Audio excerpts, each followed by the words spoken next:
বাংলাদেশে যে ভয়ঙ্কর ঘটনা দিনের পর দিন ঘটে চলেছে, যা ক্রমবর্ধমান গতিতে প্রতিদিন বাড়ছে, তার প্রতিবাদ এই দেশে, এই রাজ্যে এইভাবে বিভিন্ন জায়গায় আছড়ে পড়ছে। এইবার আপনাদের দেখাবো মালদায় যেভাবে হোটেলে একেবারে স্পষ্ট নির্দেশিকা জারি করা হয়েছে বাংলাদেশিদের নো এন্ট্রি, অর্থাৎ কোনো বাংলাদেশি পর্যটককে মালদার কোনো হোটেলে ঠাঁই দেওয়া হবে না। স্পষ্ট এই সিদ্ধান্ত গ্রহণ করা হয়েছে। সরাসরি করুণাময় সিংহ আমাদের প্রতিনিধি আরো বিস্তারিত এই নিয়ে বলতে পারবেন। করুণাময়, দেখো, মালদার হোটেল বাংলাদেশি নাগরিকদের জন্য বন্ধ, গেট বন্ধ তুমি বলতে পারো। মালদার অ্যাসোসিয়েশন যা রয়েছে, হোটেল মালিক অ্যাসোসিয়েশন, তারা এই সিদ্ধান্ত গ্রহণ করেছেন। তাদের দাবি হচ্ছে যে যতদিন পর্যন্ত পরিস্থিতি স্বাভাবিক না হচ্ছে ততদিন পর্যন্ত মালদার হোটেলগুলিতে কোনো বাংলাদেশি নাগরিককে তারা ঘর ভাড়া, হোটেল ভাড়া দেবেন না। মূলত দু তিনটি বিষয় তারা উল্লেখ করেছেন।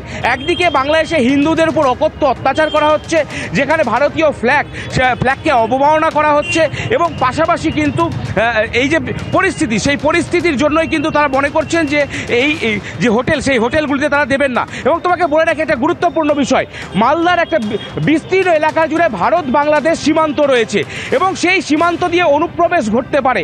সেক্ষেত্রে অনুপ্রবেশকারীরা ভুয়ো পাসপোর্ট নিয়ে এখানে আসতে পারেন, নথি নিয়ে তৈরি করে নিতে পারেন, ভারতীয় নথি তৈরি করে হোটেলে আসতে পারেন, যেটা হোটেল মালিকদের পক্ষে যাচাই করা সম্ভব নয় বলে তারা মনে করছেন।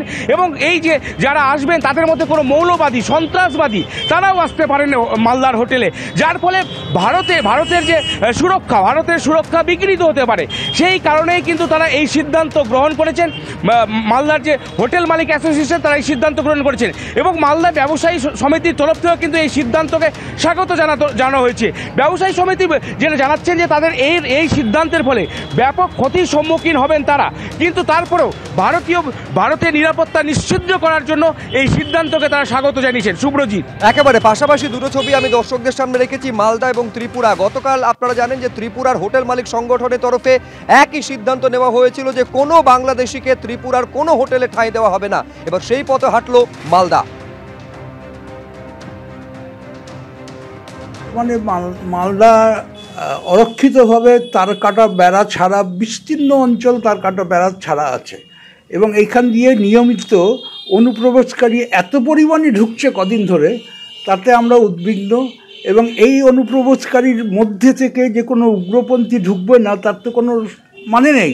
আমরা এই সিদ্ধান্ত নিতে বাধ্য হয়েছি আমাদের স্বার্থ এবং তার সঙ্গে সবচেয়ে বড় কথা আমাদের দেশের স্বার্থের জন্য এই সিদ্ধান্ত নিতে আমরা বাধ্য হয়েছি। বাংলাদেশি পণ্য বয়কটের ডাক দিল অখিল ভারতীয় হিন্দু মহাসভা। এই বাংলাদেশি পণ্য বর্জনের ডাক দিয়ে ধর্মতলায় মিছিল করলো তারা। ভারতবর্ষ হিন্দু মুসলমান সবার দেশ, কিন্তু এই অবৈধ বাংলাদেশি তোমরা হটো এখান থেকে, যতক্ষণ না তোমাদের ইউনুস আমাদের ভারতের জাতীয় পতাকা মাথায় তুলে নিচ্ছে।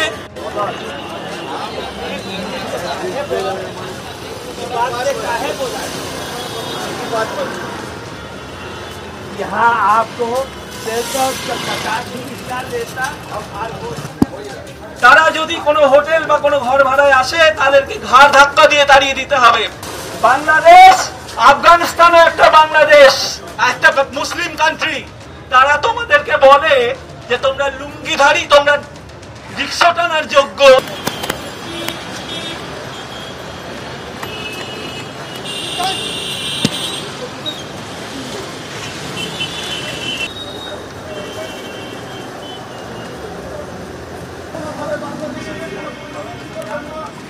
সরাসরি আরো বিস্তারিত জানবো, কথা বলবো আমাদের প্রতিনিধি অর্ণব মুখোপাধ্যায়ের সঙ্গে। অখিল ভারতীয় হিন্দু মহাসভা ছবিতেও দেখা যাচ্ছে শুধুমাত্র বাংলাদেশি পণ্য বয়কট বা বর্জনে ডাক দিচ্ছে তাই নয়, দোকানে দোকানে গিয়ে সেই বার্তা লিফলেট আকারে বিলিও করা হচ্ছে।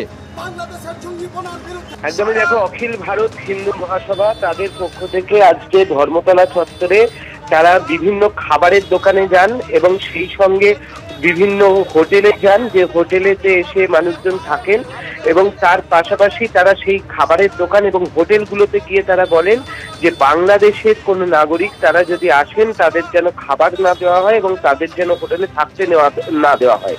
তাদের যেটা বক্তব্য হিন্দু মহাসভার, যে বাংলাদেশে যেভাবে ভারতের জাতীয় পতাকাকে অসম্মান করা হয়েছে, সেই কারণেই তারা এই সিদ্ধান্ত নিচ্ছেন। কারণ এই বাংলাদেশিদের মধ্যে কারা মডারেট আর কারা হচ্ছে তা নন, সেটা ভাগ করা সম্ভব নন।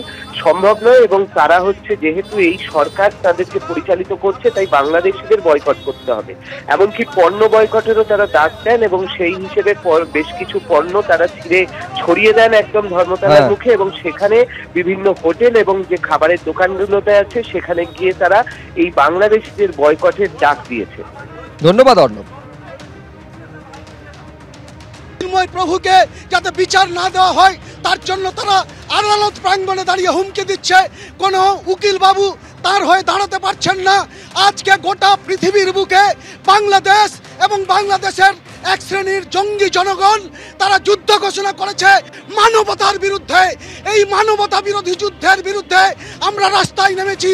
বাংলাদেশি জঙ্গিদের সর্বত্র বয়কট করার আবেদন জানিয়ে তাদেরকে যাতে পণ্য বিক্রি করা না হয়, তাদেরকে যাতে খাবার দেওয়া না হয়, তাদেরকে যাতে ভারতের কোথাও আশ্রয় দেওয়া না হয়, চিকিৎসা দেওয়া না হয়, তার আহ্বান জানিয়ে আমরা মানুষের দরজায় দরজায় ঘুরছি।